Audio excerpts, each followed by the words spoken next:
Welcome back to Arielle Live TV, and this is Maria, your host today. And also with me today is Mr. Joe. Go ahead, Joe. Hi everyone. Hi everyone. Glad to be here, Maria. I think you look awesome. Oh, thank you. You too. And I'm glad you're here with me today. I don't know how I'm gonna wing this show today without you. And thank you so much for answering my phone call early today. Well, let me explain to the viewers what happened today. We are expecting guests like my Teen O Jelly that I'm producing the show for the teens, and there are some circumstances that happened. Negotiation is still on the line, and you know, teenagers, my brain sometimes actually like, okay, they like to do it, they don't like, you know what I mean. And I'm trying to do my managing styles as much as possible to put all this together to build a team. I'm a really a good team builder, but we'll get there in in due time. But anyways, so what happened today is I thought our Ariel will be here today. I posted it on Facebook, all social media that we have, and then all of a sudden she called me 1 hour before the show starts that she couldn't make it. So I have to run and I have to call Mr. Joe to be on the show. Well, Joe, you know what? I am still kind of wondering what you do in life. So I know that you are a vet, and thank you for your service, sir. But on the side, what you are really doing, I follow you on Facebook, on Twitter, or on your social media, but I don't really understand exactly what you do yet. So this is your chance to actually go ahead and plug in. First of all, I need to say I was on my way to see my chiropractor when you called. Dr. David Lohman in Santa Maria, California has been helping me out a little bit. I hurt my back a few days ago. Wow. So you called at a great time, and I appreciate it. I appreciate it more. Thank you. I'm the current commander of the Disabled American Veterans Chapter 82 and immediate past commander of the American Legion Post 56 in Santa Maria, California.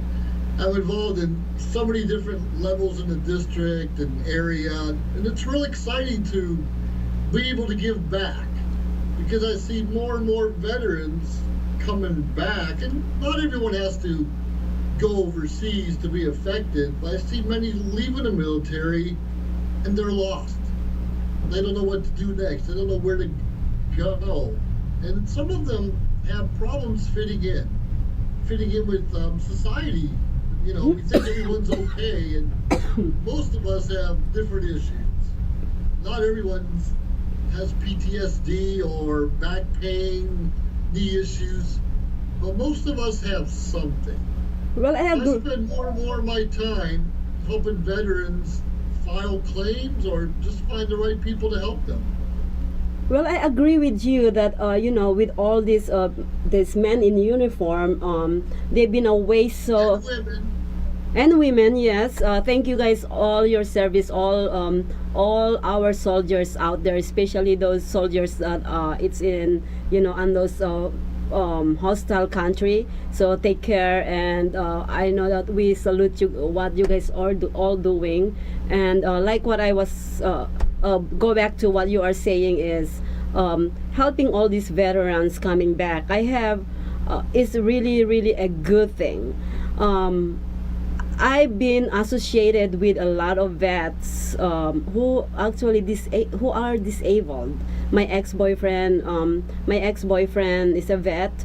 My one of my best friend, who I call Big Brother, that is an ex-Navy SEAL Visoke, and other people. I cannot name them all. There's a lot of them.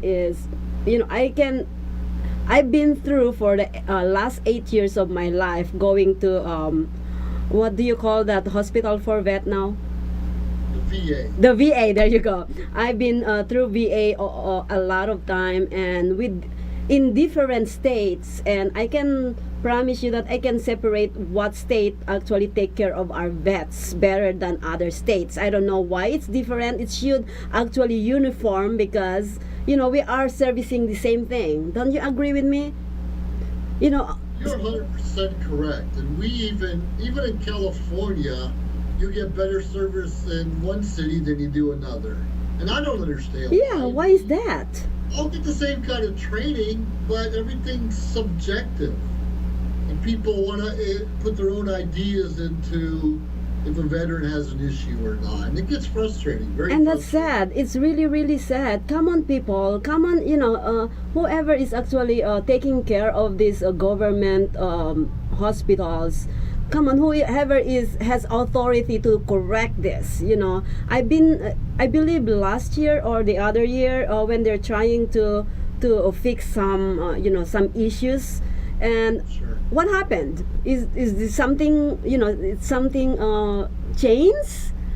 Because you know what? I really, if there is, if there is a change on any of these VAs, I'll be the first one to see it, because I follow that every time.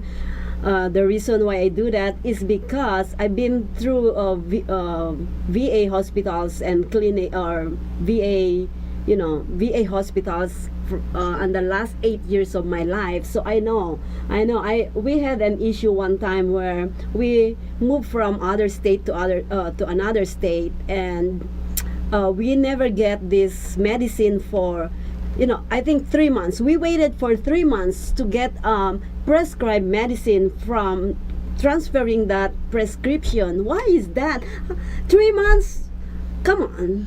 Our Like, our veteran would be dead by then. Come on, people. I don't know. I'll tell you, when I first joined, and many veterans will agree with me, we were promised free health care.